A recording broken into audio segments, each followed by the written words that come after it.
desarrollar ya en la segunda parte, ¿no? De la semana pasada iniciamos el desarrollo del curso con el tema de origen de la vida y un tema introductorio, ¿no? Que es definición de la palabra biología, de la forma como se desarrolló esta ciencia, ¿no? Entonces, el día de hoy vamos a iniciar también con otro tema introductorio, que es el método científico, y finalmente vamos a desarrollar el curso con el tema de evolución. Entonces, ahora sí, vamos a iniciar el contenido del curso. Vamos a compartir entonces la pantalla.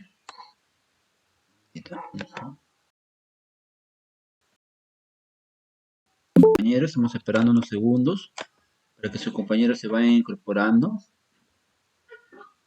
A ver.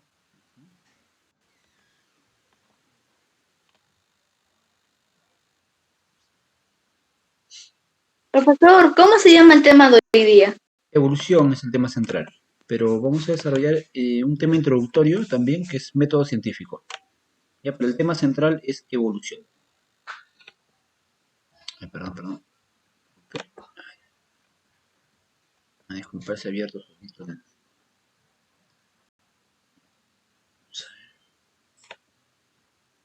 Ok, ya, ahora sí podemos iniciar.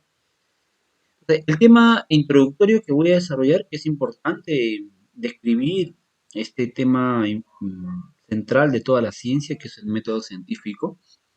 ¿Qué es un método? Un método es una serie de procesos, ¿no? Una serie de mecanismos sistemáticos que nos permiten desarrollar o generar una investigación.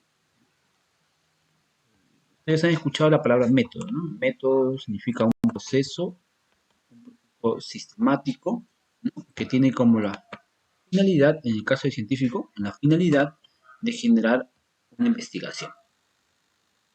Pero este conjunto de procesos o mecanismos eh, se han desarrollado justamente con la finalidad de tener un aporte a la humanidad, resolver los problemas, ¿no?, que aqueja a la humanidad.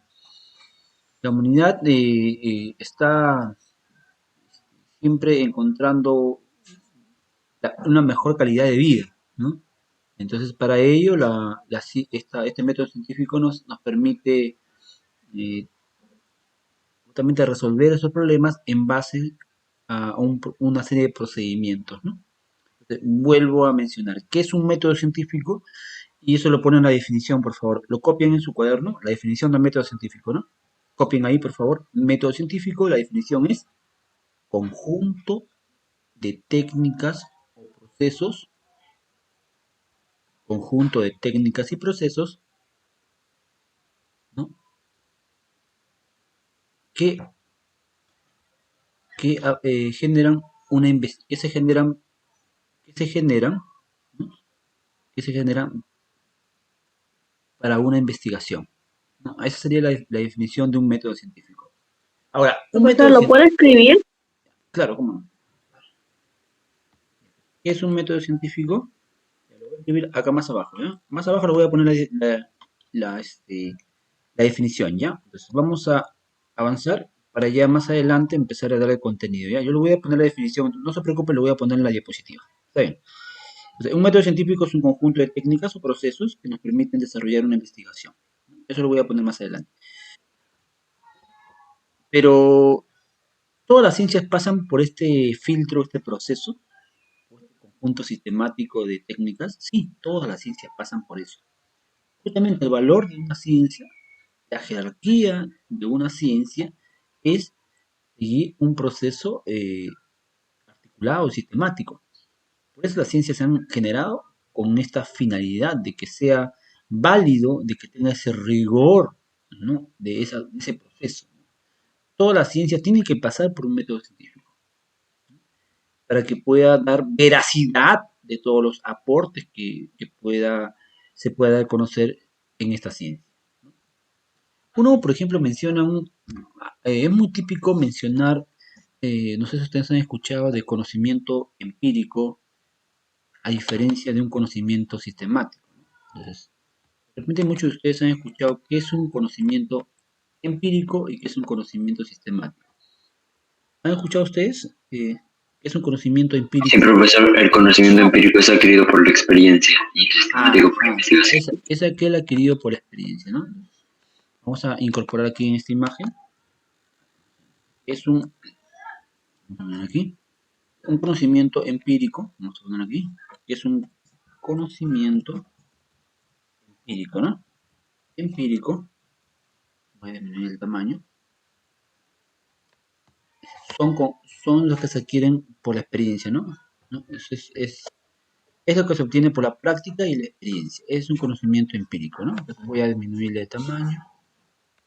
Por aquí tengo el conocimiento empírico y por otro lado tengo el conocimiento. Entonces aquí tengo el conocimiento empírico, voy a poner un poquito más grande. Por otro lado tengo el conocimiento científico, ¿no? Hay dos tipos de conocimientos, el empírico y el científico. ¿Mm? ¿Qué es un conocimiento empírico? Es el que se adquiere por la experiencia, la práctica y la experiencia, ¿no?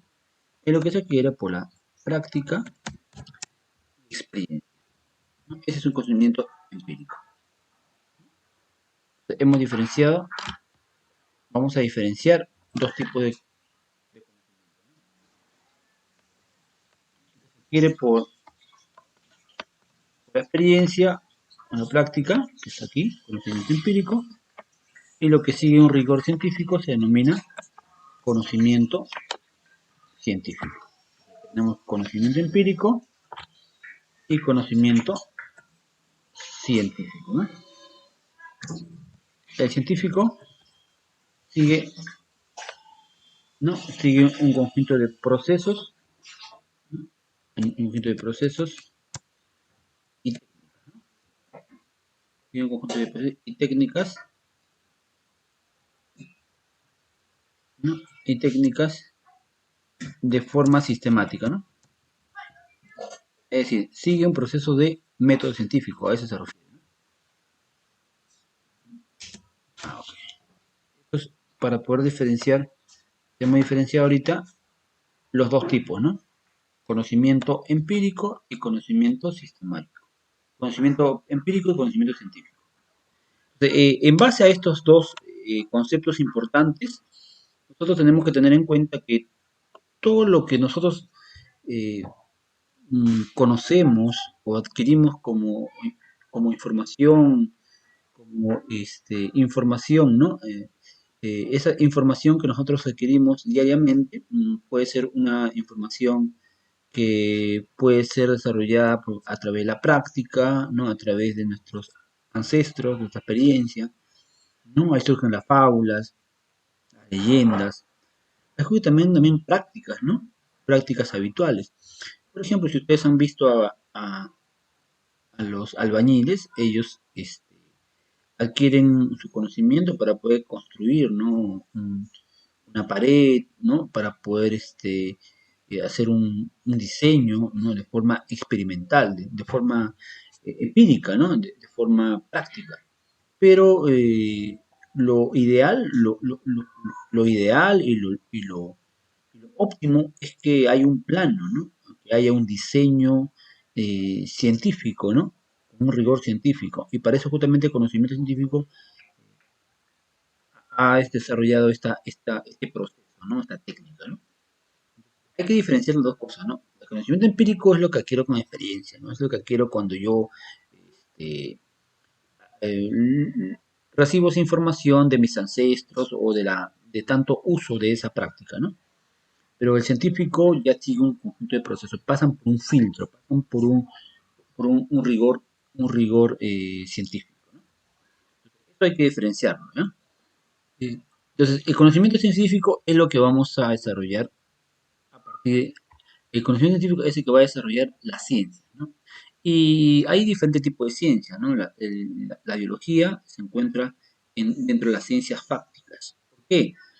Porque una ciencia fáctica es aquella que estudia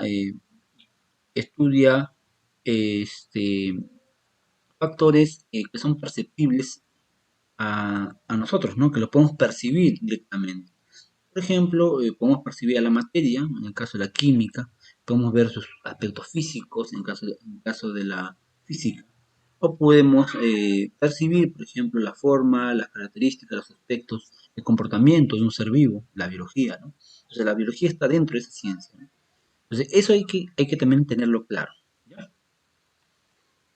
Entonces, y la biología está dentro de las ciencias fácticas, ¿no? Dentro de las ciencias fácticas, ciencias reales, ciencias que se pueden percibir, y a diferencia de las otras ciencias, que son ciencias formales o son ciencias abstractas, que hacen uso de símbolos, de numeración, para poder determinar un fenómeno, ¿no? O para poder cuantificar un fenómeno. Esa es la diferencia entre las dos, ¿no?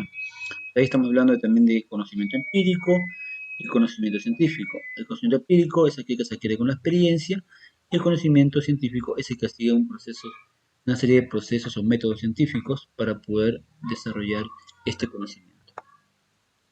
Ahora, ahora sí debemos tener en cuenta la definición de un método científico, ¿no? Entonces, ¿qué es un método científico? Y ya lo mencioné, ¿cuál sería la definición? A ver, los que ya me escucharon, ¿cuál sería la definición de un método científico? A ver, ¿qué dicen? Conjunto de... Conjunto de procesos, ¿no? Es un conjunto de procesos o técnicas, ¿no? Técnicas de forma sistemática. ¿Por qué sistemática? ¿A qué se refiere con sistemática? Que tiene un ordenamiento, pero tiene un orden, hay un proceso que está ordenado. Como ves aquí en la imagen, esos son los pasos que debe seguir un método científico, o se dice de forma sistemática, que permiten, ¿no? desarrollar una investigación. Una investigación. Esa es la definición del método científico. Yo voy a reducir el tamaño. Voy a poner solamente la definición aquí. Eso vendría a ser la definición de un método científico. Entonces, vamos a hacer algo para hacerlo mucho más práctico. Yo voy a explicar, ¿ya? Yo voy a explicar el contenido. Si hay algo que no está aquí, el contenido yo lo voy a agregar cuando le envío la diapositiva. ¿Te parece? Para poder avanzar. ¿Estamos de acuerdo? Si hay algún concepto que no está bien, yo lo agrego ya. Y ya cuando ustedes ya les envío estas diapositivas, porque lo voy a enviar la diapositiva la semana pasada y esta semana, yo lo voy a enviar también con el contenido. ¿Ya? Entonces, por ahora necesito de ustedes que estén atentos, pero ya para que ustedes ya después con el video con el contenido, y ustedes puedan reforzar, ¿no? esa información. ¿De acuerdo? Hacemos así, ¿ya? Entonces, eso es lo que estamos viendo, ¿no? Ahora, ¿cuáles son los procesos del método científico? El método científico sigue 5 pasos, ¿no? El primero es la observación, la segunda es la hipótesis, ¿no?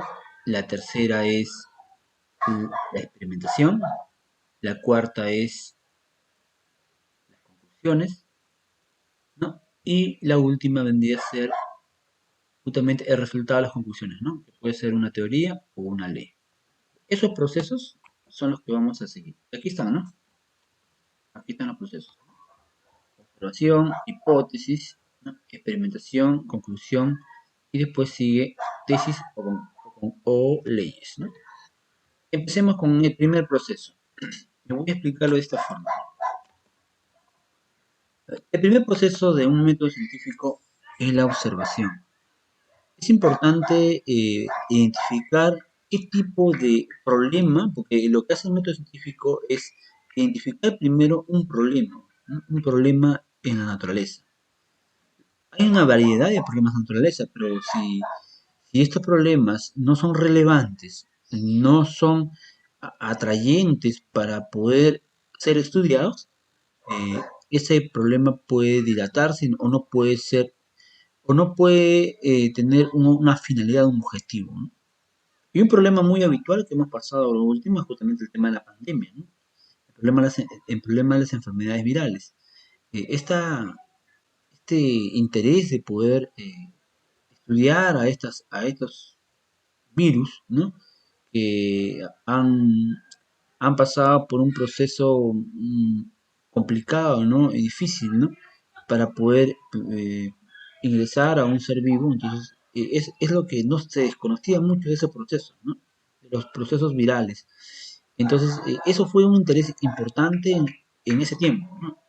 ¿Por qué? Porque definitivamente generaba pérdidas humanas y también pérdida económica, ¿no? Entonces, depende del lugar y de la circunstancia, nosotros vamos a tener que identificar el fenómeno que tenga esa relevancia. Hace en el siglo XVI, XVII aproximadamente, eh, hubo un hubo una incertidumbre en saber exactamente el origen de la vida, ¿no? Antes se pensaba que los seres vivos se originaban de manera espontánea, y justamente eso fue el tema anterior, ¿no? Se pensaba que la vida surgía por este, combinación o unión, ¿no? Entre la materia inerte y la materia orgánica. Esa conexión que había entre la materia inerte y orgánica era la que generaba o permitía germinación de vida. Idea mm, peculiar o esa idea media ortodoxa, ¿no? Media extravagante, era una de las teorías más fuertes que había existido sobre la respuesta hacia el origen de la vida, ¿no? Esa teoría se denomina teoría espontánea. Entonces, cuando tú dejabas, por ejemplo, una carne o cualquier tipo de sustancia orgánica expuesta a la intemperie, siempre aparecían gusanos, siempre aparecían gusanos. Entonces, en base a esa observación, se empieza a realizar justamente experimentos, ¿no? O sea, se sigue un procedimiento, un método científico, ¿no? En base a eso. El método científico ha permitido validar esa experiencia, ese conocimiento empírico de decir justamente que la vida se originaba de manera espontánea. Porque era un conocimiento empírico, no era un conocimiento que no tenía fundamento o rigor científico, ¿no? No lo tenía, ¿no? Entonces, con este proceso sistemático, ya se empezaba a indagar y se empezaba a seguir un proceso, ¿no? Entonces, no partía solamente con la observación, no solamente se quedaba en la observación, ¿no? Decía, ya observo tal, ¿no? El gusano, entonces el gusano es el que se origina de por sí solo, ¿no? No es así, ¿no? Sino tienes que hacer una serie, tienes que seguir una serie de procesos. Entonces, el método consistía en eso, ¿no? En poder realizar este proceso para encontrar la verdad detrás de eso. Entonces, antes se pensaba que los gusanos aparecían con la combinación del aire, ¿no? con la materia orgánica. Eso se pensaba antes, ¿no? Entonces, esa conexión que hay entre la materia orgánica y la materia inerte es lo que generaba vida. Se podían generar cucarachas, pulgas, garrapatas, se podían generar una serie de organismos a partir de la combinación de estas sustancias. Eh, esa idea, esa aseveración tenía que ser, tenía que ser contrastada, validada y pasar por este método científico. Entonces, ¿qué hicieron los científicos de la época? Entonces, los científicos de la época empezaron, ¿no? a realizar estos procesos biológicos, ¿no? Estos métodos científicos. Entonces, el primer proceso del método científico, ¿en qué consiste? Primero, es observar exactamente de cómo se forman los gusanos. Entonces, cuando Francisco Redi observa que los gusanos aparecen horas después de que las moscas hayan estado pululando alrededor de esa materia orgánica, entonces ellos, y Francisco Redi da su hipótesis, ¿no? Porque el siguiente paso es realizar una hipótesis. ¿Una hipótesis de qué? De una pregunta que dice, ¿de dónde provienen los gusanos? Esa es la gran pregunta, ¿no? ¿De dónde provienen los gusanos? Pero la hipótesis viene a ser la respuesta a esa indagación, a esa pregunta, ¿no? La teoría espontánea decían directamente, ¿no? Que los gusanos, ¿no? Se formaban a partir de la materia orgánica con la materia inerte. Eso decía la teoría espontánea, ¿no? Pero ya estamos en un proceso mucho más tecnificado, mucho más sistemático, ¿no? un rigor científico. Para eso se hace este proceso. Francisco Redi empieza a indagar, ¿no? Primero dice, ¿de dónde aparecen los gusanos? Pero como él en su observación ha determinado que las moscas aparecen después de los gusanos, entonces él mismo se responde. Por lo tanto, las moscas son las que originan o engendran a los gusanos. Entonces, él da su respuesta. Esta es una versión que necesita ser corroborada, que necesita ser contrastada, que necesita ser, ver si es verdadero o falso, ¿no? Una hipótesis es justamente eso, ¿no? Es una aseveración presuntiva. No entiendo, profesor, ¿qué es una aseveración? Una aseveración es una respuesta, ¿no? Y una presuntiva significa que puede ser verdadero o falso. Entonces dice aseveración presuntiva. Entonces, la hipótesis viene a ser una aseveración presuntiva, o sea, no sé si lo que digo, lo que respondo es verdad o no, y para eso seguimos el tercer proceso. ¿El tercer proceso cuál es? La experimentación, ¿no? Entonces, pero antes de pasar a la experimentación, yo tengo que empezar justamente a ordenar mis ideas, ¿no? A ordenar mis respuestas. Entonces, esta es mi predicción, ¿no? Ordeno mi respuesta. Si la hipótesis es correcta, o sea, si la hipótesis de las moscas que se originan por los gusanos, ¿no?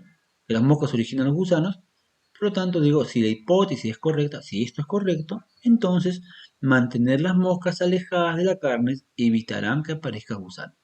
Esta predicción me ayuda a realizar mi experimento, el diseño de mi experimento. Mediante esto, si yo sé que hay una conexión entre las moscas y gusanos, entonces tengo que hacer un experimento que aísle la mosca y gusanos y de esa manera puedo determinar si los gusanos originan, son originados por las moscas, ¿no?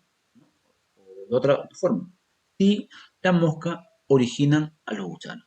Tengo que aislar estos dos organismos. Por eso, el experimento se desarrolla de la siguiente manera, ¿no? Tenemos a la izquierda, por ejemplo, un frasco con carne y a la derecha tenemos también un frasco con carne.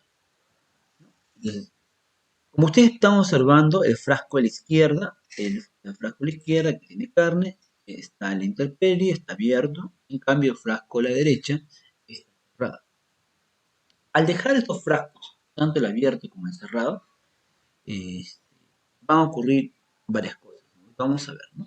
Pero también hay que mencionar algo importante en un método científico. En la experimentación, en un método científico, se hacen réplicas, se hacen duplicados. O sea, no solamente tenemos un solo frasco con abierto y un solo frasco con tapa, sino tienen que haber réplicas de esto, tienen que haber duplicados de esto. ¿Por qué se hacen varias veces? Se hacen varias veces para poder tener la certeza si el experimento se ha hecho de manera correcta o no. ¿No? Porque pueden haber errores. Por eso se hacen varias réplicas. Por eso Francisco realizó el experimento con 4 tipos de carnes, ¿no? Carne de serpiente, ¿no?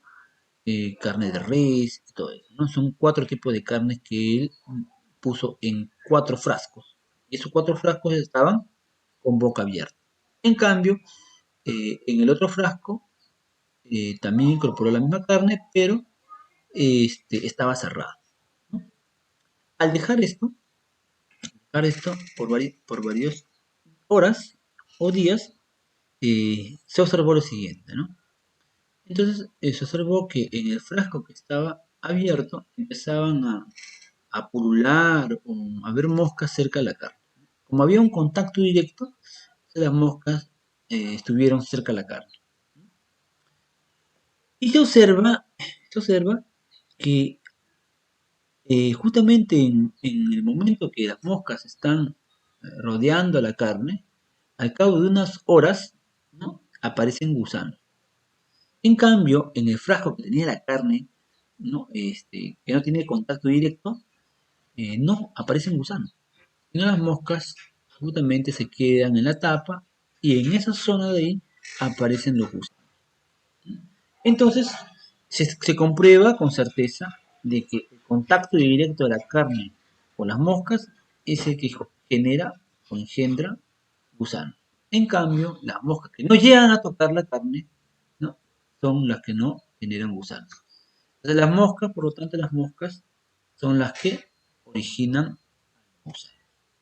De esta manera, este experimento ayudó a determinar que el origen de la vida no es de manera espontánea, porque justamente antes se pensaba que el aire con la carne originaba gusanos, pero como estamos corroborando aquí, eso no es correcto. Este método científico nos permite determinar cómo un evento empírico, un conocimiento empírico, puede ser derrumbado mediante este procedimiento sistemático con rigor científico. ¿No? No sé si hasta aquí hay alguna pregunta, hay alguna consulta. A ver, jóvenes. Hasta aquí hay una consulta. Profesor, ¿Sí? ¿Todo está claro? Muy bien. Ok. profesor, una pregunta. Sí, a ver, dígame. Sí, estamos aquí. Estoy aquí. Profesor, profesor, Sí, Anthony, te escucho. el conocimiento empírico y el conocimiento científico, los dos fusionados, ¿qué darían? ¿La ciencia total? Muy buena pregunta. Un conocimiento, ¿qué es un conocimiento? Es un aprendizaje, ¿no? Es un, es un Ujú. aprendizaje. El conocimiento es un aprendizaje que nosotros adquirimos diariamente, ¿no? Y en este aprendizaje nosotros recogemos información, eh, todo tipo de información, ¿no? Pero esta información que nosotros recibimos, podemos adquirirla por la experiencia y la práctica, que no tienen ninguna evaluación, no es evaluada si tiene certeza o no. La historia, por ejemplo, tiene mucha información que no es tan cierta, ¿no? ¿No? Pero, de hecho, que también pasa por un proceso práctico, ¿no? Pero generalmente las fábulas, las leyendas, no pasan por un proceso científico, no pasan por eso. Pero en cambio, un conocimiento científico sí pasa por este rigor científico, tiene que pasar por este proceso. Así como la teoría espontánea, ¿no? Que era una teoría que decía que los seres vivos se generaban de manera espontánea, fue derrumbada esa teoría justamente por un conocimiento científico. Ahora, la pregunta que me dice, profesor, ¿todo esto son qué? Son conocimientos, son aprendizajes que nosotros realizamos diariamente. Y todo esto conforma un conocimiento, todo esto conforma un aprendizaje. ¿Sí? No sé si está claro o lo explico de otra forma. Sí, profesor. Los dos son conocimientos, son recopilación de información, ¿no? De cuál es mejor o no, eso depende, ¿no? De cómo quieres manejar la información, ¿no? Si tú vas a dar una información, por ejemplo, si es una fábula, una leyenda, dependiendo, ¿no? Si es una fábula, leyenda, esa información, ese conocimiento, si es para poder enseñar, ¿no? Y generar, enseñar o informar sobre la forma como se originaron las primeras ciudades, las primeras civilizaciones, o cómo se formaron las primeras civilizaciones, ¿no? Entonces tú tienes que mencionar un conocimiento empírico, porque todavía hasta ese momento no había información si es verídico o no, pero no lo podemos eliminar, ¿no? No podemos eliminar esa información, porque si eliminamos esa información, no hay forma de poder explicar con las tradiciones de esa civilización. O sea, ¿qué quiere decir, no, profesor? No lo entendí.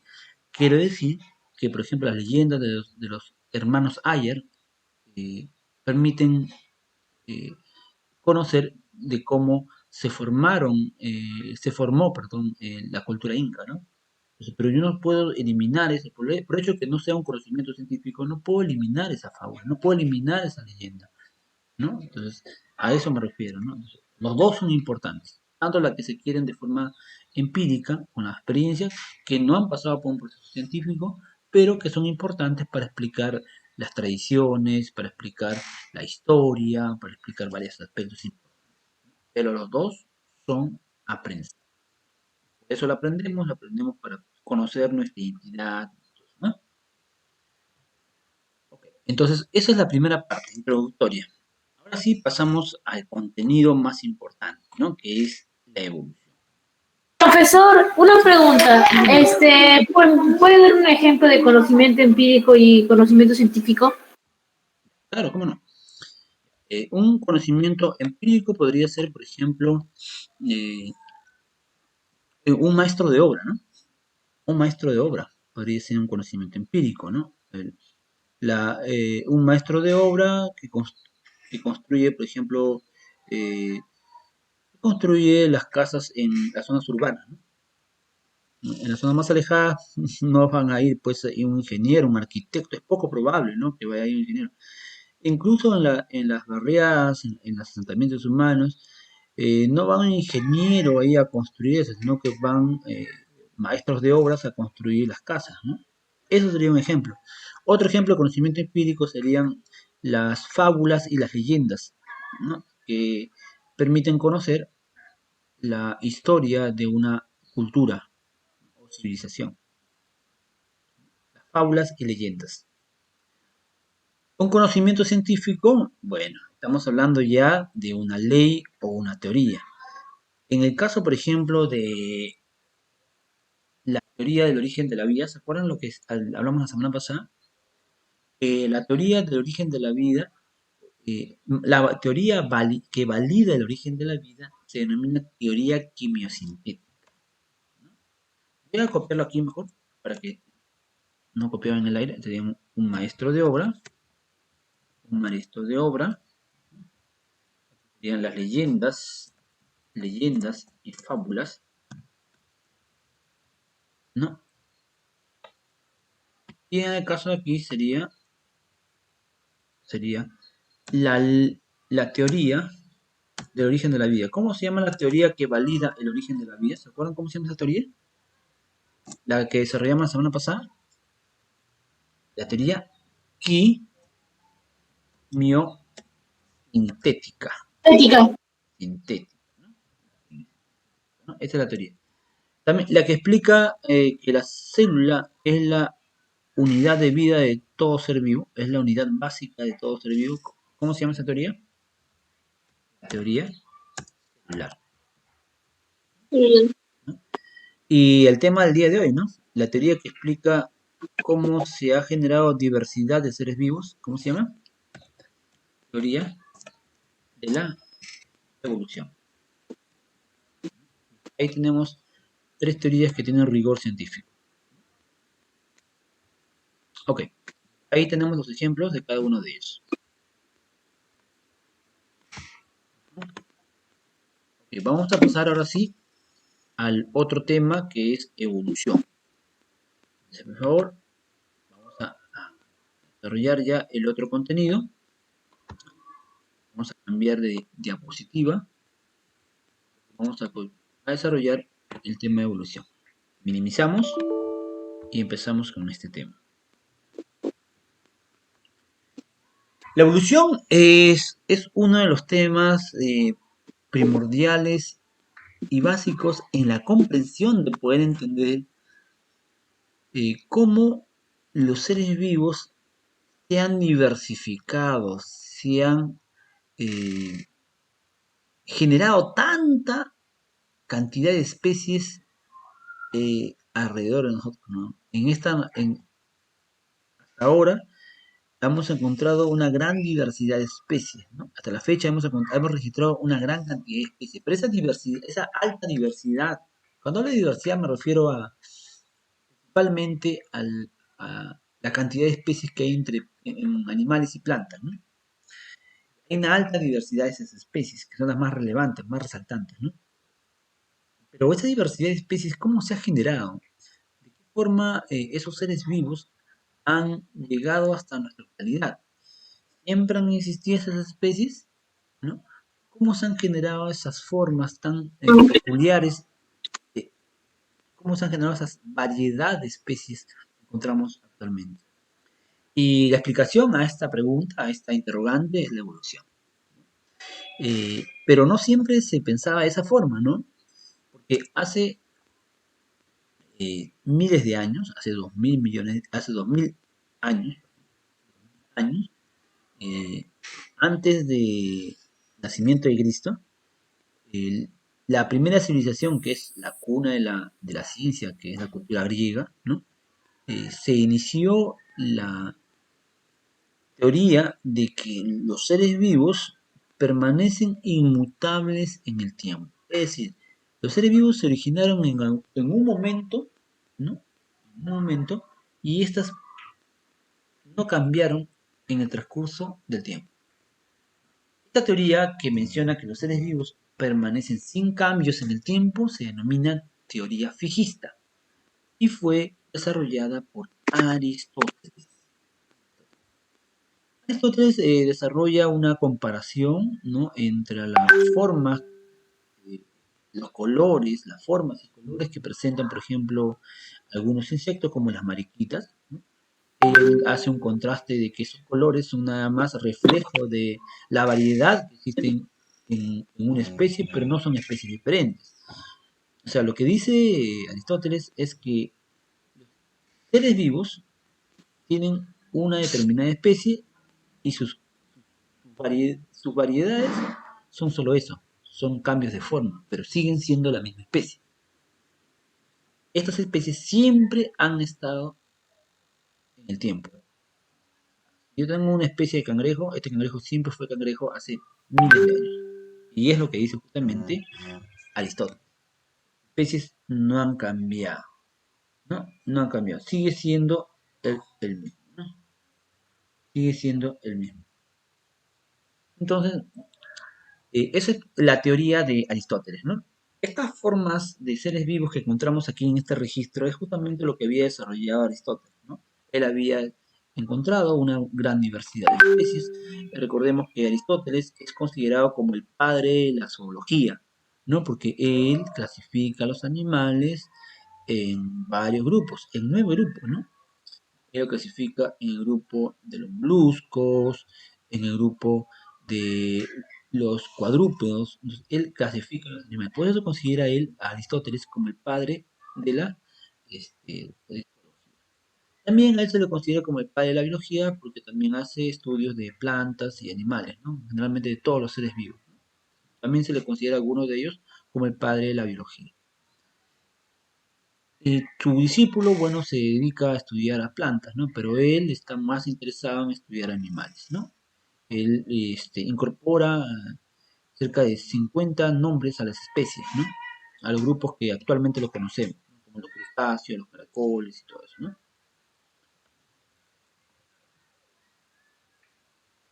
Posteriormente al, al- posteriormente a esa teoría que había planteado Aristóteles, se desarrollan, ¿no?, una serie de ciencias que van a sentar las bases de una nueva teoría, ¿no? En el siglo, a finales del siglo XVI y todo el siglo XVII, se desarrollaría una serie de acontecimientos, ¿no? Recordemos que a finales del siglo XVI se inventa el microscopio, ¿no? El microscopio viene a ser una herramienta útil en la biología que ha permitido conocer organismos pequeños que no son distinguibles al ojo humano, ¿no?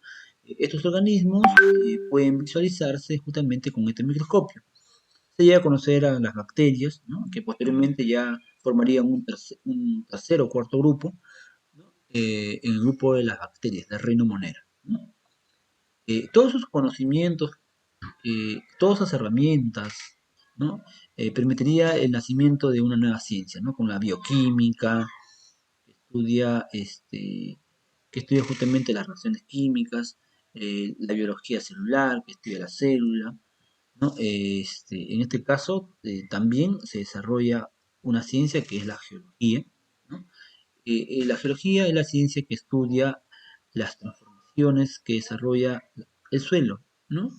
Estas transformaciones se explican por la degradación y la compactación del suelo, ¿no? Cuando el suelo o las rocas, ¿no?, se degradan o se disuelven y se compactan de nuevo, a esos ciclos, ¿no?, que desarrolla el suelo de degradación y compactación, es justamente el estudio que hace la geología.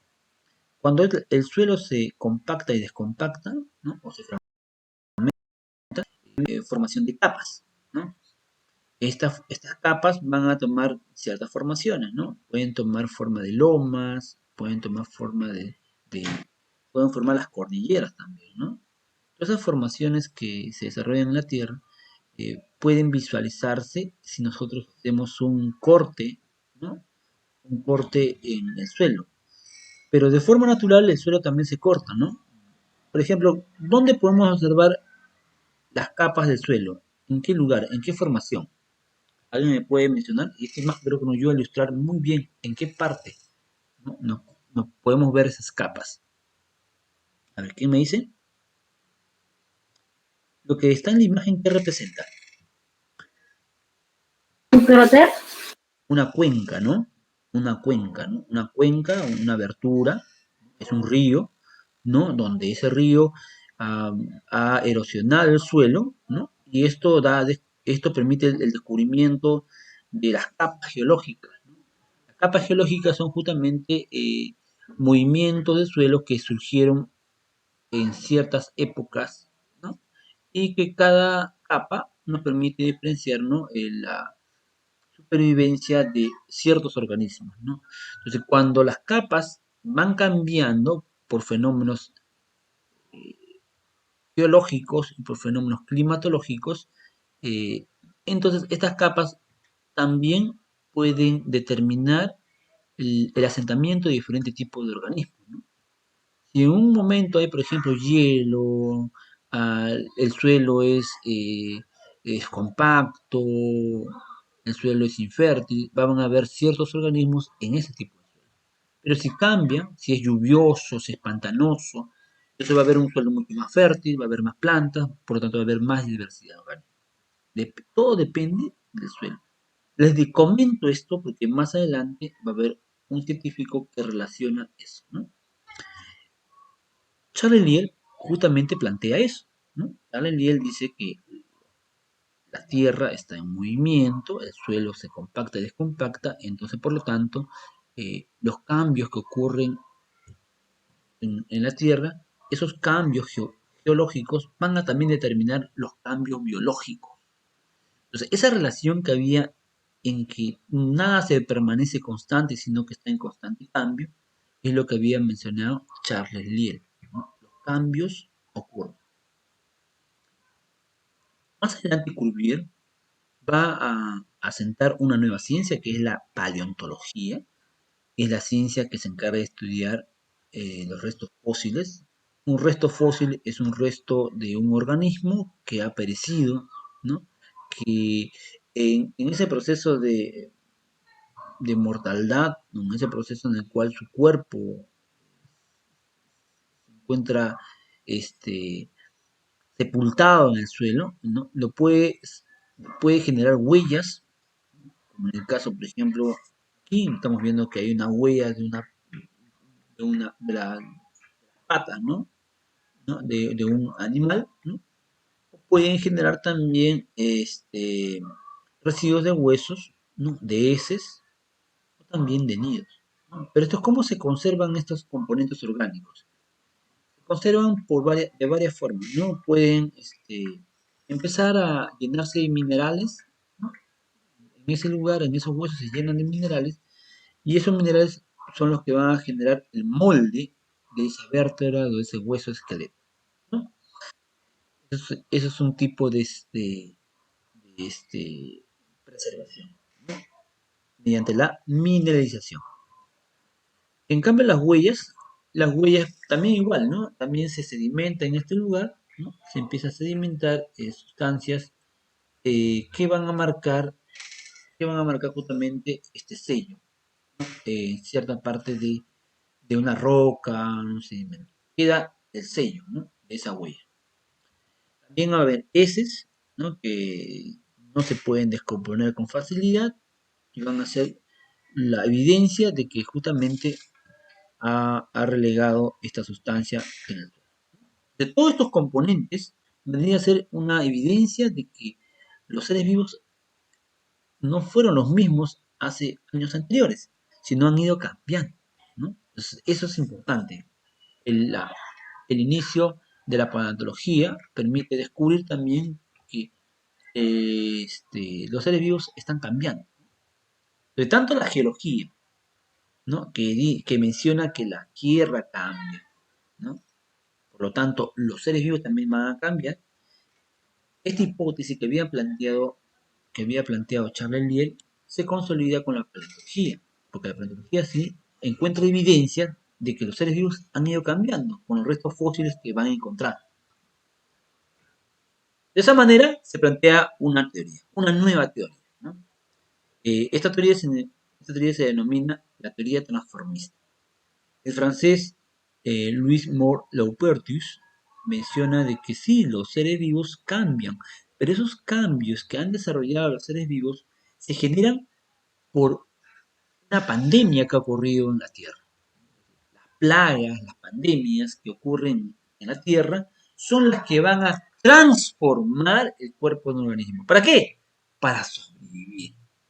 Entonces, los factores negativos van a ser un estímulo para que el ser vivo cambie o se transforme. Y ese vendría a ser el motivo de cómo un ser vivo ha ido cambiando en el tiempo, ¿no? Eso es lo que menciona Maupertuis. Maupertuis es el que va a iniciar un nuevo curso, ¿no? A la explicación de por qué existe tanta diversidad de seres vivos, ¿no? Eso es importante. Pero más adelante, bueno, decenas de años después, nacen las teorías evolutivas. Las evolutivas ya provienen de un nuevo término, ¿no? La evolución. ¿Qué es la evolución? La evolución vendría a ser el cambio que desarrollan los seres vivos, ¿no? Con el tiempo, con millones y millones de años. Entonces, eso es lo que menciona la evolución, ¿no? Las especies varían con el tiempo. Y de ahí van a salir dos postulados desarrollados por Lamarck y Charles Darwin y Wallace. Lamarck es el que inicia o el que asienta la base de la evolución, ¿no? Lamarck. En cambio, Charles Darwin es el ya que consolida la teoría de la evolución, al igual que Wallace, ¿no? Que permiten justamente desarrollar ya no una teoría, sino una ley universal. Y este vendría a ser la Biblia, ¿no? La Biblia de la biología, porque aquí se encuentra justamente la explicación de cómo los seres vivos se han diversificado en el tiempo. Aquí tenemos a Jean-Baptiste de Lamarck. Bueno, Jean-Baptiste de Lamarck desarrolló una teoría, o desarrolló la primera teoría de la evolución, explicando de que la naturaleza tiene la facultad de poder cambiar o moldear a un ser vivo a su antojo. Según Lamarck, la naturaleza molda, dificulta a un ser vivo, hace que su vida sea hostil y de esa manera la naturaleza influye en el cambio de un órgano, estructura en un ser vivo, ¿no? Entonces, la naturaleza es como, como una, ¿no? Como un dios, ¿no? Que empieza a influir sobre la forma que debe tener un vivo, ¿no? Un ser vivo, ¿no? Esa idea de Lamarck es una idea original, es una idea un poquito especulativa, ¿no? Porque todavía no era tan correcto como lo que había mencionado, no era tan correcto y certero lo que había mencionado porque no había evidencias, ¿no? No había evidencias que podían afirmar ese postulado, ¿no? Entonces, ¿qué hace? Empieza a explicar su teoría en base a un ejemplo, ¿no? El ejemplo que da es la jirafita. Según Lamarck, dice que hace miles de años, ¿no? O hace millones de años, existía una jirafita con cuerpo pequeño y un cuello corto.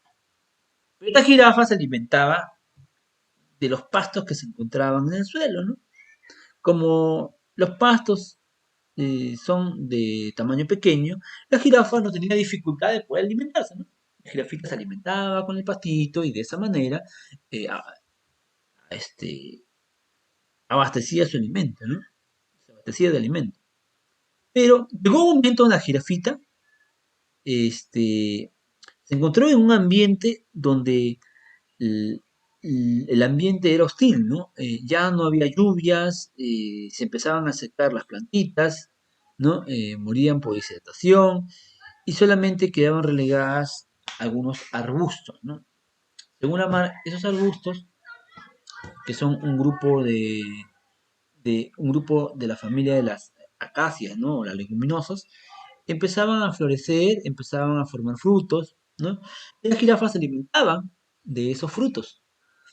Pero para poder ingerir estos alimentos, la jirafita, ¿qué hacía? Empezaba a elongar su cuello. Cada vez estiraba más y más, estiraba su cuerpo, ¿no? Estiraba su pata y estiraba su cuello para poder alcanzar los frutos de esa planta llamada acacia.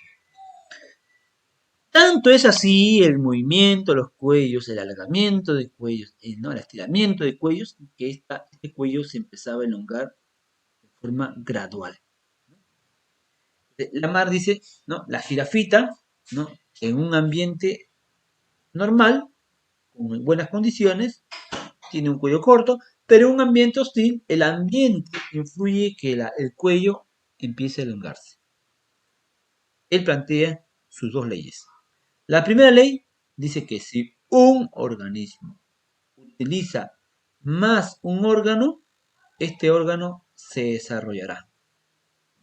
Si un organismo utiliza más un órgano, este se desarrollará.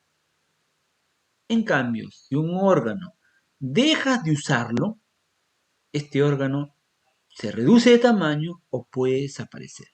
¿Cómo se llama esa ley? La ley del uso y desuso. Y Lamarck no solamente da el modelo de la jirafa. ¿Cómo se llama? La ley, aquí está, a la izquierda, la ley del uso y desuso. Lamarck dice, mire, ya, no me crees la jirafita, en el ambiente también hay organismos que siguen esta ley. ¿Cuáles son estos ejemplos? Por ejemplo, las serpientes antes eran como las lagartijas y los cocodrilos, pero como éstas empezaron a arrastrar, dejaron de usar sus patas. Por eso las serpientes son organismos ápodos. Pertenecen al grupo de los ápodos. No tienen patas, porque dejaron de usar sus patas, porque empezaron a arrastrar. Es el ejemplo justamente de la ley del desuso, ¿no? Que dejas de usarlo, por lo tanto, se reduce el tamaño o desaparece. También igual, cuando las aves empiezan cuando las aves quieren atrapar a un pez, ¿qué hacen? Se tiran picada, ¿no? Y de esa manera atrapa el pez. Pero ¿qué pasaría si el pez evade al ave y el ave no puede atrapar el pez? Entonces, tiene que utilizar otro artificio para poder atrapar ese pez dentro del agua. Entonces, ¿qué otra facultad desarrolla, qué otra morfología, qué otra estructura desarrolla esa ave para poder atrapar ese pez dentro del agua ya? Entonces, según Lamarck, las aves marinas, las aves que atrapan los peces en el mar, estas aves han desarrollado membranas en sus patas, en sus dedos, que les permiten nadar en el agua. Y cuando se lanzan en picada, empiezan a nadar y de esa manera se acercan al pez y lo atrapan. Entonces, las membranas vendrían a ser una estructura que aparece porque usan más ese órgano, usan más las patas. De esa manera se forman las membranas interdigitales, así se llama. No solamente lo tienen las aves banderas, también lo tienen algunas aves, ¿no? Algunas aves también domésticas, ¿no? Como los patos, ¿no? También tienen esas membranas. ¿Pero de dónde proviene? Proviene justamente de un uso, según Lamarck, ¿no? Dependen del uso que va a desarrollar estas avecitas. Estamos viendo ejemplos de organismos que usan un órgano o bien dejan de usarlo. En eso consiste su ley del uso y desuso. Pero no termina ahí, ¿no? Cuando tú tienes un órgano o una estructura que has modificado, ya sea que se desarrolla más o ya sea que se reduzca de tamaño o desaparece, esta modificación tiene que pasar a su descendiente. Por eso ahí menciona su segunda ley. La segunda ley, ¿qué dice? La segunda ley consiste en transmitir este cambio o esta modificación de este órgano a sus descendientes. Esa es la ley de la herencia de caracteres. O sea, vas a transmitir ese carácter modificado a tus descendientes. Ley de la herencia de los caracteres. Fue una teoría muy peculiar, muy novedosa, ¿no? Pero hay algunos postulados que no se ajustan a la verdad, ¿no? Y eso se va a verificar después, ¿no? Recordemos que Lamarck desarrolla una teoría que es vertical. ¿Vertical a qué se refiere? Su teoría se basa justamente en que cada órgano o cada estructura que se está generando se transmite a su descendiente. Es vertical. La evolución para él, para Lamarck, es vertical, porque va de un descendiente, de un progenitor a un descendiente. En eso se basa la evolución. Es vertical. Uno de los ilustres y más reconocidos biólogos de la Edad Moderna, y que hasta actualmente sigue siendo una obra magistral, una obra con una relevancia histórica, una relevancia monumental en cuanto a la información, ¿no? que ha desarrollado este científico, es la teoría de Charles Darwin, denominada también teoría del origen de las especies por selección natural. Charles Darwin es un acaudalado aristócrata inglés que proviene de una familia de médicos, ¿no? Su papá se llama Erasmo Darwin, ¿no? Que también era médico, su abuelo también. Entonces él tenía esa influencia, ¿no? De poder desarrollar esta ciencia, ¿no? Charles Darwin no llegó a culminar su carrera eh, en una de las universidades más importantes de Inglaterra, ¿no? Pero sí desarrolla otras ciencias, ¿no? Él es experto en ciencias naturales, ¿no? En base al desarrollo de esta ciencia, él puede, él tiene interés, ¿no? En conocer y explorar ciertos lugares que se desconocían. Por eso, como él tiene también esa familia aristócrata, él participó en la exploración de Beagle, ¿no? Es una exploración que desarrollaron los ingleses a diferentes partes del mundo donde todavía no se desconocía de ciertas tierras, ¿no? Entonces, Aristóteles, perdón, Charles Darwin recorrió, ¿no? Estas franjas de color rojo, ¿no? Que es el recorrido que hace la expedición Beagle, ¿no? Sale de Inglaterra, ¿no? Y explora América del Sur, ¿no? Explora Brasil, Uruguay, incluso llega a Perú, ¿no? Y finalmente llega a Ecuador, ¿no? En este punto se encuentra Ecuador. En Ecuador, en la parte costas de Ecuador, se encuentran varias islas, ¿no? Estas islas son la denominada Isla Galápagos. En todo su recorrido va a encontrar información geológica, va a encontrar información de diversidad de seres vivos, ¿no? Que recoge en diferentes partes de América. Pero lo más importante que había observado Charles Darwin fue en la isla Galápagos. La isla Galápagos se encuentra en la parte frontal, en la parte cercana a Ecuador, ¿no? Estas islas no forman una sola, sino que se dividen en varias islas pequeñas. Estas islas, ¿no? Estas islas que ustedes ven aquí, eh, estas islas que están aquí, hay organismos, ¿no? Hay especies, hay varias especies, ¿no? Pero la especie que más tuvo atracción, más tuvo interés Charles Darwin en estudiar, fueron los pinzones de Darwin, que fueron unas avecitas, ¿no? Que comen principalmente semillas, ¿no? Entonces, él encontró en estas islas a los pinzones de Darwin. Es lo que más tuvo atracción, ¿no? Las pinzones de Darwin son especies de aves, ¿no? Que se encuentran dispersas en todas estas islas. Es lo que más tuvo atracción en esta zona. Después de su plan, él sacaría muestras de estos pinzones y los llevaría Profesor, o lo enviaría a Inglaterra, ¿no? ¿Sí? su audio y su cámara están trabados. A ver, vamos a ver. De hecho, ahí está. No, lo que pasa es que se le había congelado la cámara. Ah, se ve congelar la cámara. Sí, su ¿Ahora? audio también. Ya, pero de recién ahorita, ¿no? ¿De recién ahorita o hace rato? No, también hace rato, pero por poquito, un Ah, poquito nomás. ah. ¿Le parece si ahorita desconecto la cámara para ver si se escucha mejor? Ya, voy a conectar, ¿ya? Ya, me dice si se escucha mejor. ¿Se escucha? Sí, profesor. Entonces, Charles Darwin desarrolla una exploración en América del Sur, pero el lugar que le causó bastante motivación, bastante interés fue en la isla Galápagos, que se encuentra al frente de Ecuador, ¿no? Estas islas se encuentran dispersas en varias islas pequeñas, ¿no?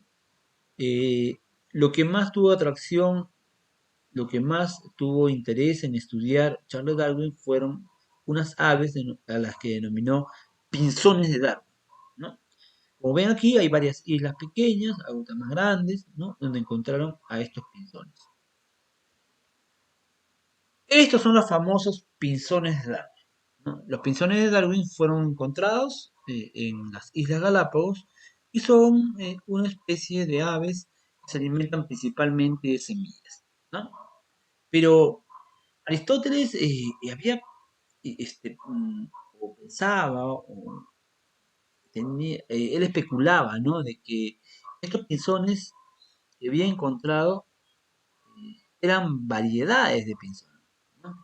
Así como en una manzana, en un cítrico, como una mandarina o una naranja, hay variedades, ¿no? Él pensaba así, ¿no? Que en los animales también habían variedades. Lo que había encontrado aquí en cada isla eran variedades. Entonces, él para salir de dudas envía las muestras de estos animales a Inglaterra. Después de su exploración, Charles Darwin había realizado la consulta a su colega, ¿no? Sobre la información de estas aves y había recogido la respuesta de que estas aves no eran variedades, sino eran especies diferentes. Recordemos que el concepto de especie es cuando los organismos que son de la misma especie tienen capacidad de reproducirse. Entonces, por lo tanto, como estas son especies diferentes, estas no se pueden reproducir entre ellas, sino hay un aislamiento reproductivo. No se pueden aparear, no se pueden reproducir sexualmente entre ellos. Ya son especies diferentes, ya no son variedades, sino son especies diferentes.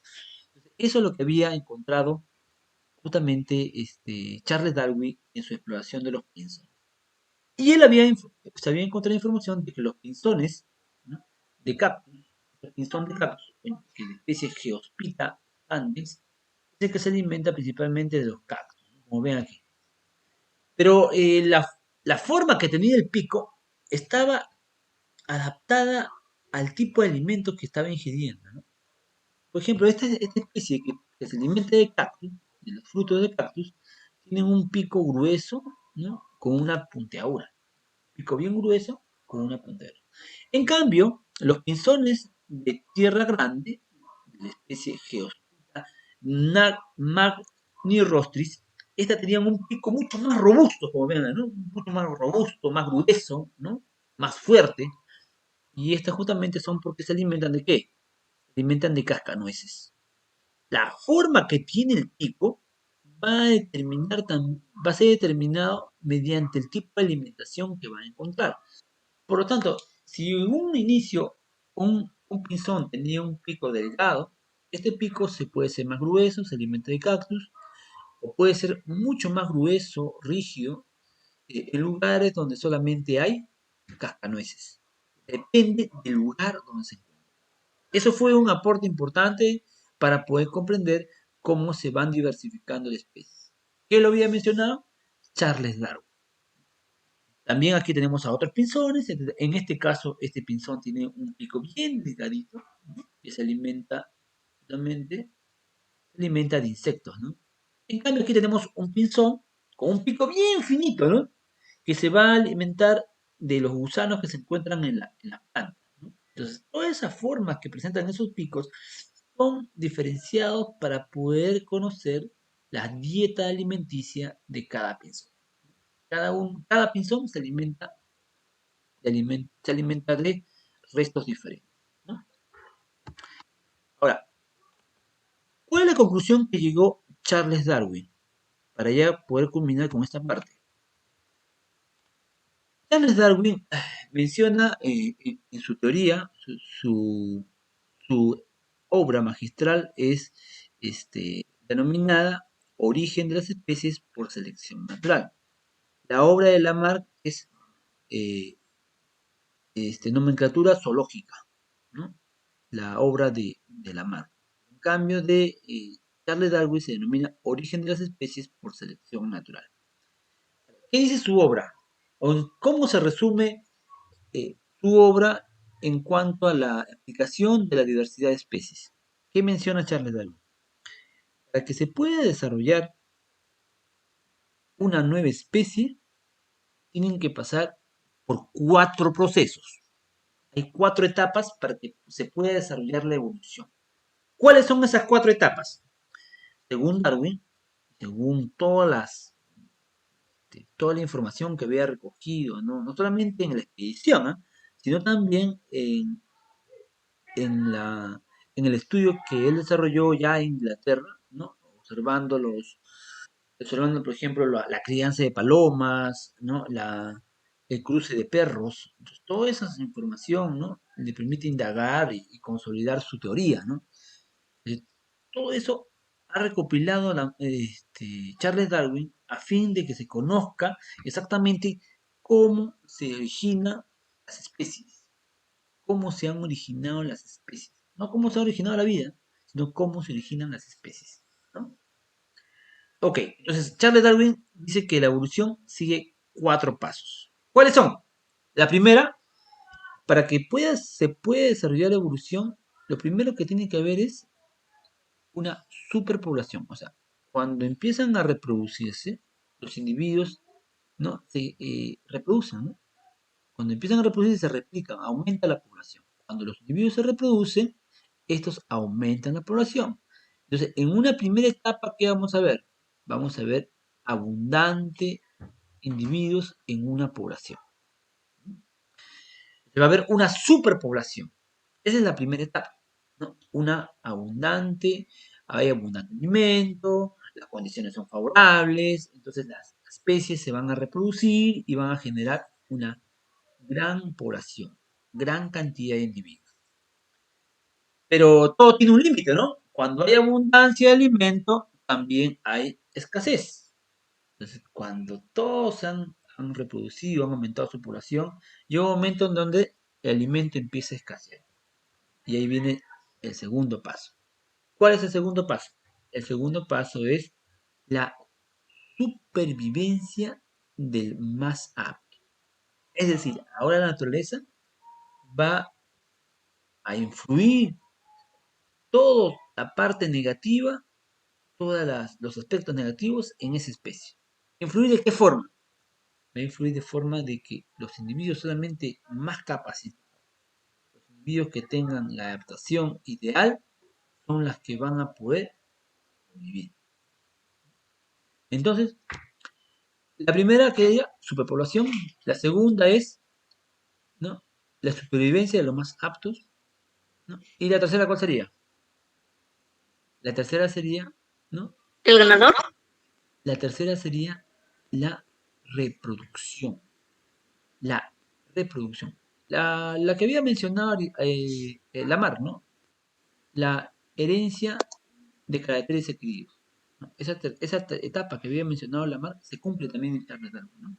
Cuando ya todos los individuos han sido seleccionados por la naturaleza, porque por eso se llama selección natural, porque la naturaleza selecciona a los más aptos, ¿no? ¿Por qué es importante que primero haya abundancia de individuos y después haya selección? Porque si hay abundancia, la naturaleza va a escoger a los mejores, ¿no? Si no hubiera abundancia, no va a poder escoger los mejores porque hay poca variedad. Por eso es importante que haya abundancia. Entonces, eso es lo que menciona la mano. El tercer paso, entonces, ¿qué es? El paso viene a ser la herencia de caracteres adquiridos. Ese es el tercer paso. Y la herencia de caracteres adquiridos, ¿por qué mecanismo se da? Por la reproducción. Ahora, cuando tú trasladas la herencia, trasladas ese rasgo, esa identidad de ese individuo de determinada población, ese es el carácter que se va a afianzar en el tiempo.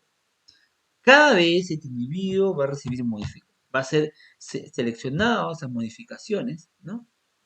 Esas modificaciones van cada vez modificándose, cambiando, de acuerdo a la realidad o de acuerdo al contexto donde se encuentra, ¿no?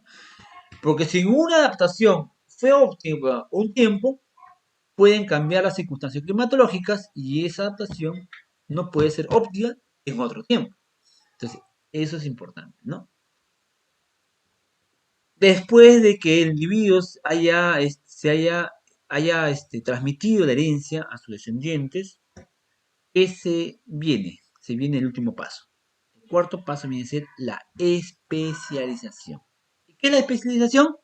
La especialización es justamente capturar a esa especie que ha sido modificada, ¿no?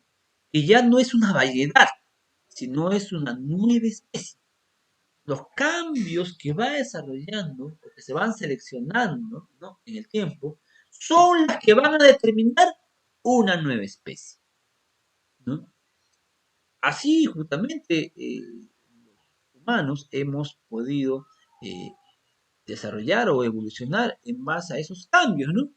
Porque hace millones de años existía otra especie. O existían los Australopithecus, ¿no? Existían eh, Australopithecus hominis, ¿no? Antes también existía el otro que es el Homo sapiens, no, perdón, el Homo hominis, el Homo erectus. O sea, existían varias especies diferentes, de las cuales se seleccionó la más óptima, ¿no? Las que tengan mejores condiciones y las que haya de repente aumentado su masa cerebral, ¿no?, es la que se ha seleccionado, ¿no? Entonces, no es que la naturaleza haya modificado el carácter, sino que la reproducción es lo que ha permitido que haya esa variedad, que se genere esa variedad, y de tal forma la naturaleza va a escoger o seleccionar esa variedad. Por eso le llama selección natural, porque la naturaleza selecciona. Otra cosa importante que mencionó Charles Darwin es que en la reproducción, o sea, cuando el individuo genera descendientes, en esa reproducción se encuentran individuos de alta variabilidad. Cuando los individuos se reproducen, generan una gran variedad de cambios.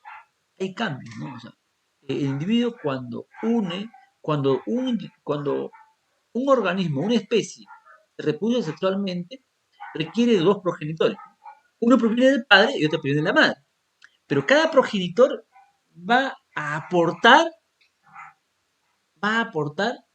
su información genética. ¿Mediante cuál? Mediante sus gametos, pues. El macho va a aportar su gameto masculino y ahí va a estar su material hereditario. La hembra va a aportar su gameto femenino y ahí va a estar su información hereditaria. Pero cuando los dos se unen mediante la fusión de los gametos sexuales en el acto reproductivo y en la fecundación, cuando los dos se unen, ¿qué va a pasar? Esa información va a generar un individuo diferente. Cada vez es individuo diferente. Profesor, pero esa fusión, ¿por qué se modifica tanto? ¿Por qué siempre existen individuos diferentes? ¿Por qué se va a modificar? ¿Solamente con la fusión se generan variabilidad? No, no solamente eso, sino también se ha identificado que cuando un individuo forma un gameto, los gametos también son diferentes. Cuando tú formas tus 200.000 espermatozoides, cuando tú formas un óvulo mensualmente, ¿no? En el caso de la hembra, cada gameto que estás formando tiene variabilidad. O sea, desde la etapa de formación de tu gameto sexual, ahí hay variabilidad. Por eso se explica de por qué los descendientes que salen con una alta variabilidad. Porque en una familia, ¿no? En una familia vamos a encontrar hermanos que son diferentes. Por más que sean del mismo padre y madre, ¿no? Son diferentes. Hay rasgos que son más saltantes, más semejantes que el padre o la madre, ¿no? Pero tienen rasgos diferentes. no vamos a encontrar ni en los gemelos, vamos a encontrar individuos que compartan genéticamente la misma información. Físicamente, morfológicamente pueden haber, pero se puede modificar. Por eso justamente la reproducción es un proceso importante en ese cambio, en esa variabilidad. Por eso Charles Darwin menciona eso, ¿no? Que la variedad de organismos que nosotros generamos van a ser seleccionadas por la naturaleza. La naturaleza va a seleccionar, pero la naturaleza no amolda, pues no dice, ya sabes qué, necesitas tienes dos patas, no, necesito una pata más, te voy a poner. Necesitas pluma, ¿no? Te pongo pluma. No, la naturaleza no amolda. Como decía Lamarck, la naturaleza lo que hace es influir en la selección de ese individuo. Ya tú en tu reproducción ya generaste variabilidad. Tú eres el que vas a sobrevivir. Puedes decir supervivencia del más apto, que es el segundo proceso que les dije. Supervivencia del más apto.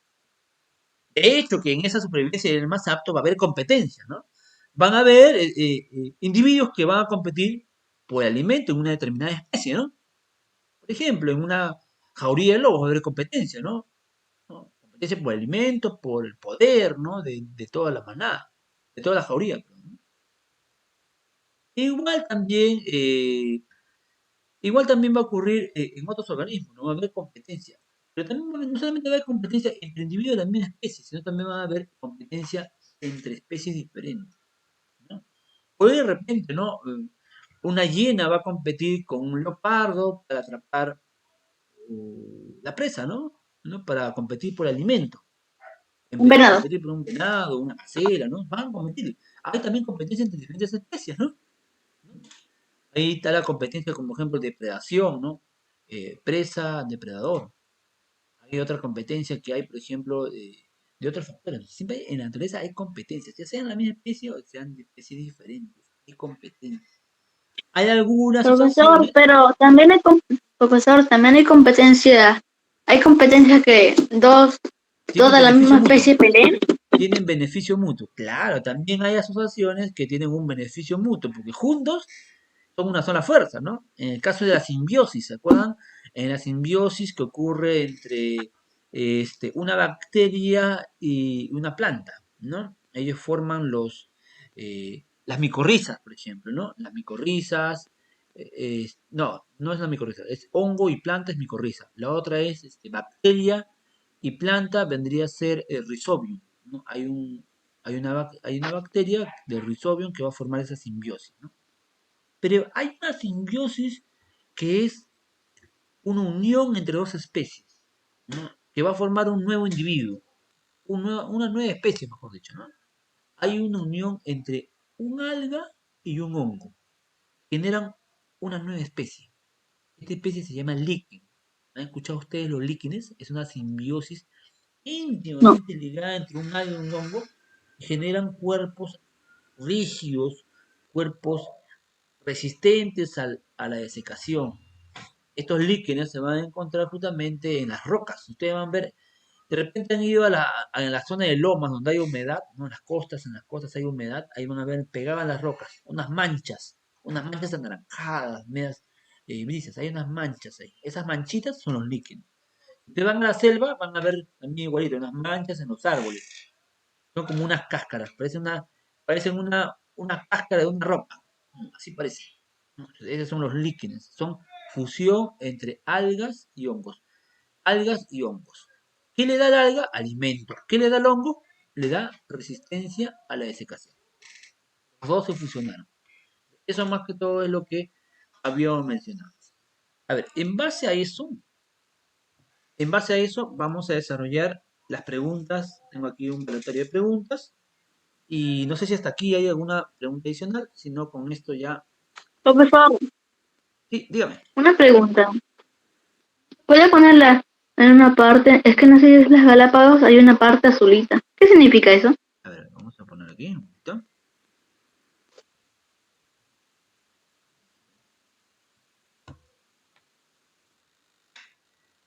No, me confirma, ya, a ver. Aquí está, ¿no? Este diapositiva, ¿no? Sí, profesor. Ya, a ver. Hay en las Islas Galápagos Aquí. se ven unas manchas azules. ¿Qué significa eso? Ah, ya, esta cuando ya, en estas manchas azulcitas que hay aquí es donde se ha registrado las especies. En estas zonas de acá, estas manchitas. En estos lugares son los que se ha sacado las muestras de las especies. Son las islas. Aquí se ha colectado, aquí se ha colectado. Pero eh, em, son islas mucho más pequeñas, ¿no? Hay esas manchas más concentradas porque son islas más pequeñas. Como ven acá, ¿no? Ahí también son islas mucho más pequeñas. Por eso están de color azul. El azulcito que está alrededor es justamente las corrientes o las mareas que están alrededor, ¿no? Eso significa. ¿Sí? ¿Está claro? Sí, sí. ¿Ya? Entonces vamos ahorita a compartir las preguntas de la práctica, ¿ya? A ver, tenemos algunos minutos para podernos entrenar en algunas preguntas. ¿Han desarrollado su... Profesor. Sí, te escucho. No, profesor le dije gracias. Ah, ya. Voy ahorita a compartir ahorita en estos momentos las preguntas de la práctica, ¿ya? Vamos a ver, vamos a entrenarnos en estas preguntas. Los demás, sus compañeros, a ver, ¿hay alguna consulta? ¿Hay una pregunta sobre lo que acabo de desarrollar? ¿Está claro? No, profesor. Profesor, solo unas pequeñas dudas en la teoría de de la evolución. Dime, hijito, ¿qué Yo, consulta tiene? no sé si podría hacer un pequeño resumen de la teoría de la evolución. No lo entendí muy bien. Ya, ok. Ok. Vamos a ver. ¿No? A ver, ¿no?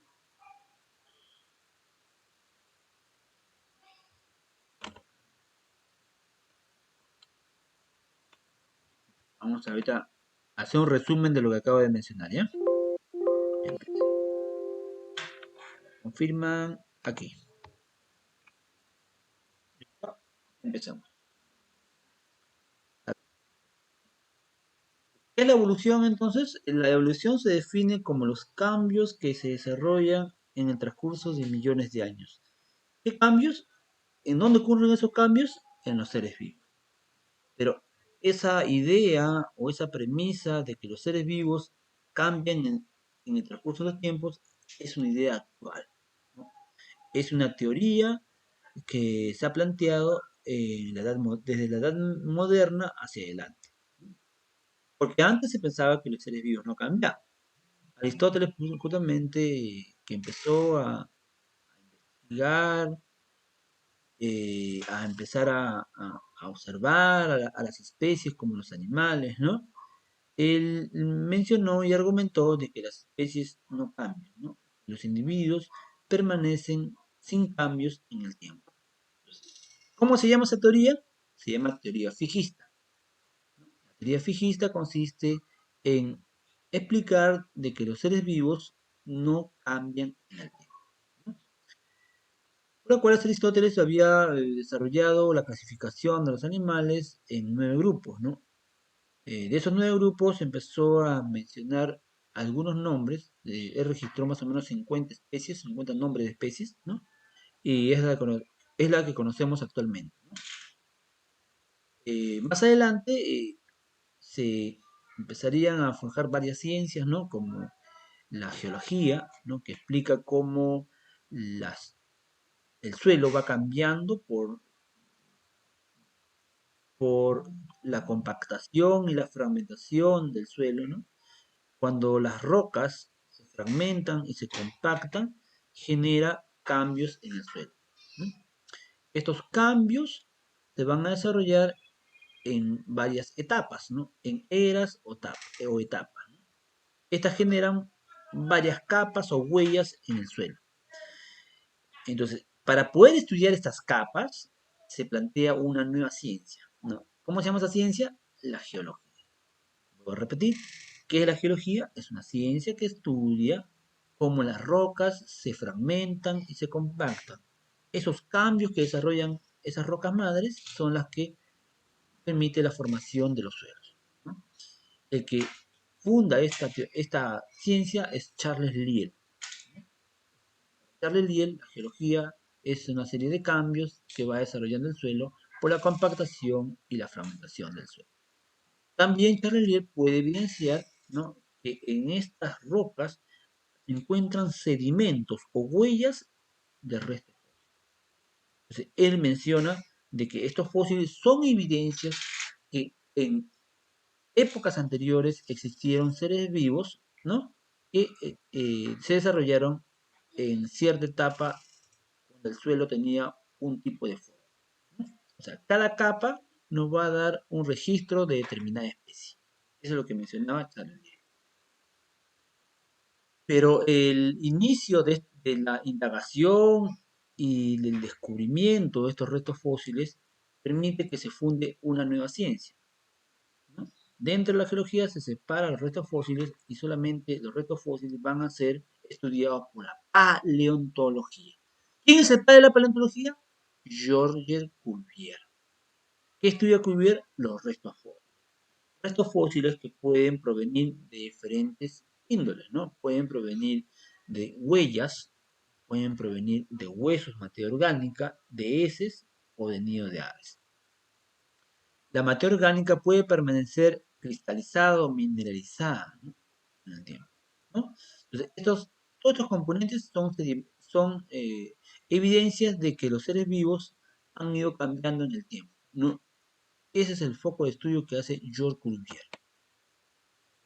Más adelante, la teoría se fundaría la teoría transformista, que dice que los seres vivos sí cambian, y el cambio ocurre justamente por influencia de epidemias, de plagas.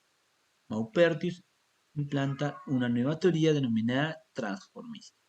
En ese sentido, de los cambios, también surgen dos teorías, la de Lamarck y Charles Darwin y Wallace.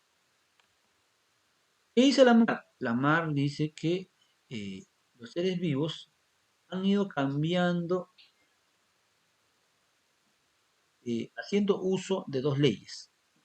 La primera ley es del uso y desuso, que consiste en que si un organismo, ¿no?, si un organismo tiene condiciones ideales, ¿no?, este organismo, ¿no?, este organismo va a tener un tipo de estructura, ¿no?, que perdura en el tiempo.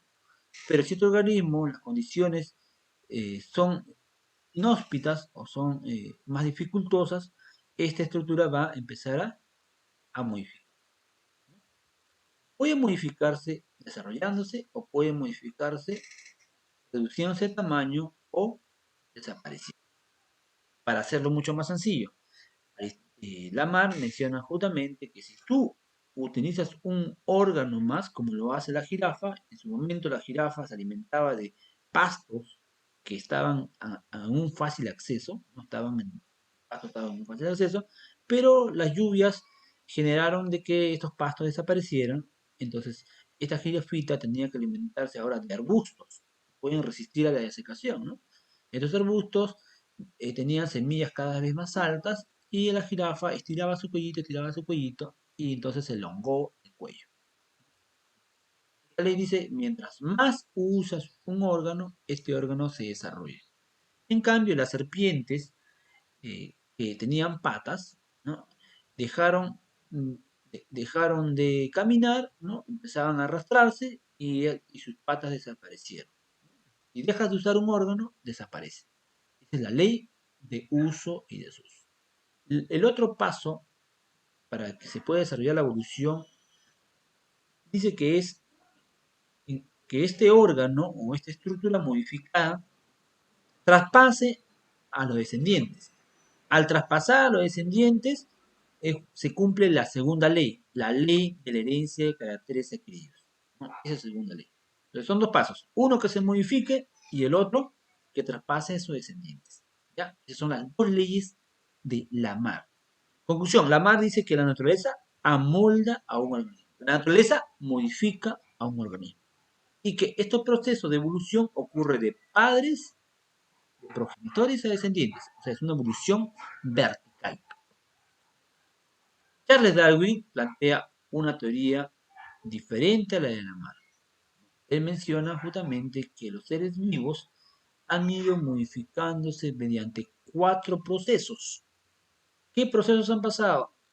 Esos procesos son, primero, un aumento de su población, mediante la reproducción, aumenta la población, y llega un momento en donde esta población ya no va a encontrar alimento, ¿no? Llega un momento donde esta población ya no encuentra las condiciones ideales de alimento, de todos los factores positivos, sino que va a haber una competencia. Y ahí viene el segundo paso, la supervivencia de los más aptos.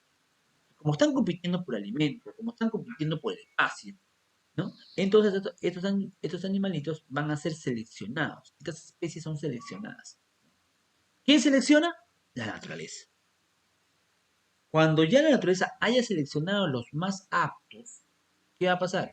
Van a tener el privilegio de seguir el tercer paso, que es la ley de caracteres adquiridos, la ley de herencia de caracteres adquiridos. Es decir, que su descendiente, el individuo va a poder transmitir su carácter a los descendientes. O sea, se va a reproducir.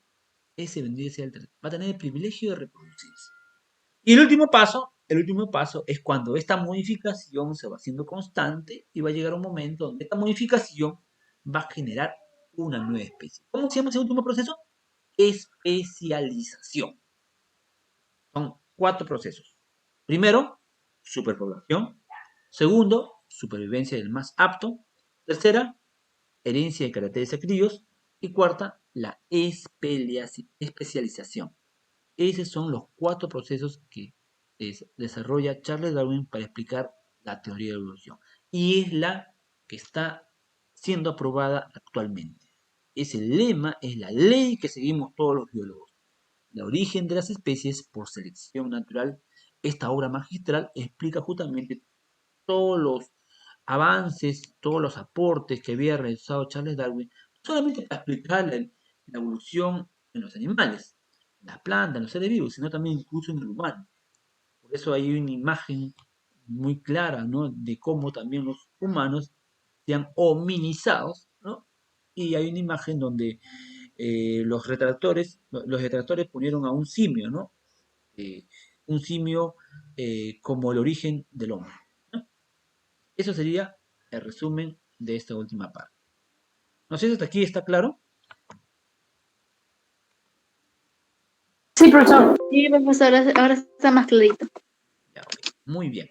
Entonces nos quedamos ahí, jóvenes. Creo que estamos ya con el tiempo. Aquí hay vivo. Tienen un break, creo, porque tienen clases todavía ahorita, ¿no?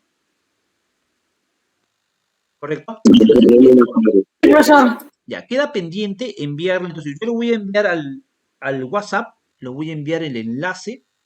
Voy a enviar el enlace del video y las diapositivas. ¿Le parece? Voy a modificar, voy a incorporar. Profesor, una pregunta, Sí, ¿no dime. está grabando, no? Sí, estoy grabando. No te preocupes, estoy grabando. Ya, estoy grabando. Ahorita termino y ahorita lo pongo en pausa. Como pesa bastante, a veces demora un poquito en cargar en YouTube. Lo voy a cargar en mi cuenta de YouTube y de ahí lo voy a compartir en el enlace. Jóvenes, un gusto una vez más. Nos vemos en la siguiente clase. Yo estoy aquí como un simple servidor, cualquier consulta que ¿Y cómo se llama tu cuenta de YouTube? Para ver. ya, es mi nombre completo, es Frank Robert Raúl Rosales, pero yo le voy a enviar el enlace. Primero tengo que cargarle a la cuenta. Yo les Ok. voy a enviar el enlace. Y si de repente por ahí quieren un tema en particular, también puedo dar un adelanto de algunos temas. Tengo varios temas ahí en mi cuenta que puedo enviar el enlace. Si ustedes me piden un tema en particular, ustedes me dicen y yo lo puedo. De repente fotosíntesis, genética, algún tema que ustedes quieran, pueda hacer un preámbulo para la clase, ¿no? Yo le puedo compartir el enlace. ¿Ya? La siguiente semana me pueden decir, profesor, quiero este tema de acá, por ejemplo, quiero ya ir a, ¿no? Conocer ya previamente este tema antes de la clase. Entonces, yo le puedo enviar el enlace del tema que vamos a realizar. Yo tengo varios temas ya en mi cuenta de YouTube. Bueno, jóvenes, nos despedimos. Muchas gracias por su atención y nos estamos viendo hasta la próxima oportunidad. Chao. Chao, profe, cuídese. Hasta luego, profesor. Ya, profesor. Chao, profe. Nos vemos.